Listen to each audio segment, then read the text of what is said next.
आधी रात की सवारी रात के ठीक 12 बज रहे थे। मुंबई की सड़कों पर सन्नाटा पसरा हुआ था।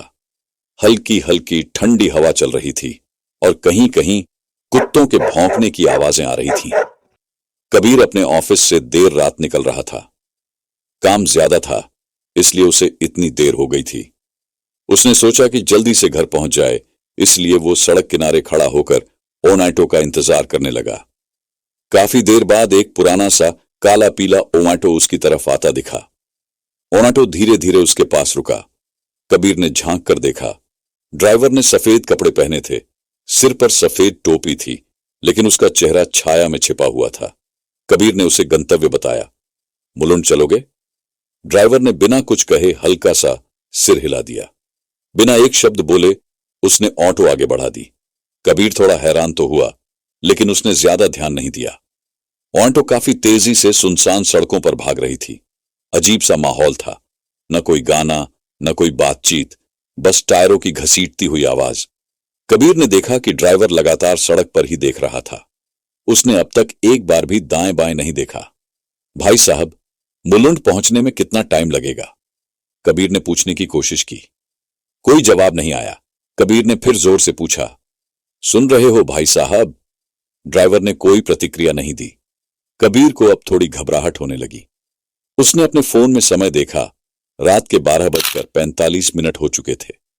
सड़क पर अब भी कोई गाड़ी या इंसान नहीं दिख रहा था। थोड़ी देर बाद कबीर ने एक चौराहे पर ऑटो को रुकने को कहा। भाई साहब, बस यहीं रोक दो। लेकिन ऑटो बिना रुके आगे बढ़ती रही। भाई साहब, सुन रहे हो? रोकिए! कबीर ने जोर से चिल्लाया। ऑटो तब भी नहीं रुकी। अब कबीर का सब्र टूट गया। उसने झटके से अपना बैग उठाया और ऑटो से कूदने का मन बनाया। तभी उसकी नजर ड्राइवर के हाथों पर पड़ी।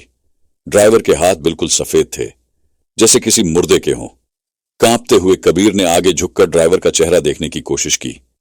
जैसे ही उसने ड्राइवर के चेहरे पर नजर डाली, उसका कलेजा मुंह को आ गया। ड्राइवर की गर्दन कट चुकी थी, पूरा गला खून से सना था, लेकिन फिर भी वह ऑटो चला रहा था। कबीर के मुंह से चीख निकलने वाली थी, लेकिन आवाज जैसे गले में ही अटक गई। उसने घबराहट में ऑटो का दरवाजा खोला और कूदने की कोशिश की, लेकिन तभी ऑटो ने जोर से स्पीड पकड़ ली। कबीर पीछे की सीट से चिपक गया। अचानक ऑटो एक सुनसान कब्रिस्तान के पास जाकर रुक गई।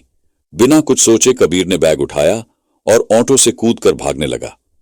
जब उसने मुड़कर पीछे देखा तो उसकी सांसें थम गईं। वो ऑटो वहीं खड़ी थी, लेकिन उसमें कोई ड्राइवर नहीं था। कबीर ने पूरी ताकत से दौड़ लगाई और जब उसे एक पुलिस चौकी दिखी तो वो कांपते हुए वहां पहुंचा। पुलिस वालों को जब उसने सारी कहानी सुनाई तो वे पहले हंसने लगे, लेकिन जब उन्होंने उस ऑटो के नंबर को सुना तो उनके चेहरे भी सफेद पड़ गए। ये तो उस ऑटो का नंबर है जो 3 साल पहले एक एक्सीडेंट में जल गई थी और उसका ड्राइवर उसी में मर गया था। कबीर की टांगें कांपने लगीं। उसके कानों में अब भी उस ऑटो के इंजन की हल्की हल्की आवाज गूंज रही थी।